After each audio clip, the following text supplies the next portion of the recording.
हे महायोगेश्वर, मुझे क्षमा कर दीजिए। मैंने आपके ऊपर सारी रात तंत्र मंत्र किए पर सब निष्फल हुए। आप अवश्य ही मनुष्य रूपों में देवों के देव हैं। प्रभु, आप स्वयं ही कृपा कर मुझे तारने आए हैं। राजन, हम तो मनुष्य मात्र हैं। राजा रणसिंह ने आनंद कंद श्री प्रभु भगवान से दीक्षा ग्रहण की। उसने श्री प्रभु जी को 200 वर्ष से भी अधिक आयु वाले एक महात्मा के बारे में बताया। श्री प्रभु जी ने उनसे मिलने की इच्छा प्रकट की। राजा रणसिंह आनंद कंद श्री परम प्रभु भगवान को पालकी में बैठाकर उन महात्मा के पास ले जा रहे थे। मार्ग में वही महात्मा आकर पालकी में कंधा लगाकर चलने लगे। आज संयोग बस करुणा निधान परम प्रभु की सेवा का अवसर मिल गया। आज जीवन सार्थक हुआ। हे करुणा निधान, वह महात्मा तो स्वयं आ गए हैं और पालकी में कंधा लगाकर चल रहे हैं। यह शब्द सुनते ही आनंद कंद श्री परम प्रभु भगवान पालकी से छलांग लगाकर उनकी ओर झुके, किंतु वह महात्मा पहले से ही श्री परम प्रभु भगवान के श्री चरण कमलों में साष्टांग दंडवत प्रणाम किए। अरे, आप ऐसा क्यों कह रहे हैं महात्मन? हे परम प्रभु, मैंने तो अभी 3 अंगों का साधन सिद्ध किया है, किंतु आप तो अष्टांग योग के स्वामी हैं। योगेश्वर राम लाल महाप्रभु परमेश्वरम आनंद कंद योगेश योगा धीपति सर्वेश्वरम भज राम लाल अखंड ज्योति रोग शोक निकंदनम अनाथ नाथ विश्वनाथ भाग्यवंती नंदनम प्राकट्य अमृत सर श्रीवेश्वर धन्य वर्ष भारतम राम नवमी चैत्य शुक्ल लग्न वृष अति पावनम नवनीत नागर करत निरतन गंडा राम नंदनम करुणा निधान बखान शंकर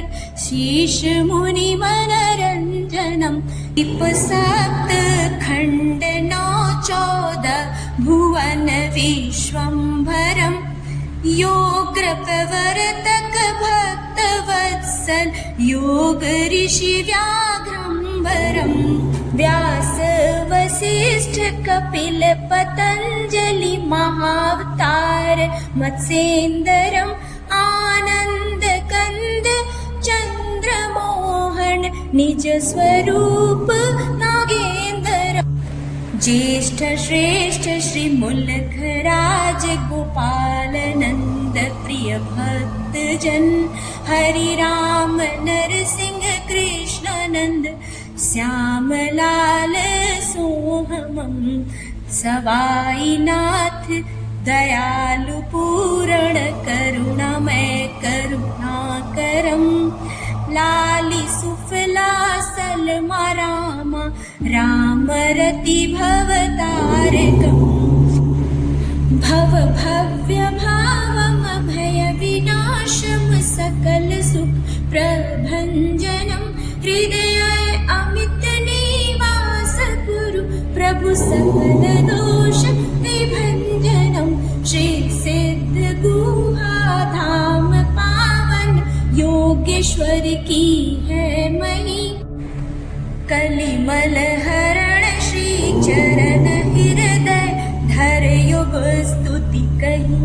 आप मुझे योगेश्वर क्यों कहते हैं? हम तो आपके ही दर्शन करने आए हैं।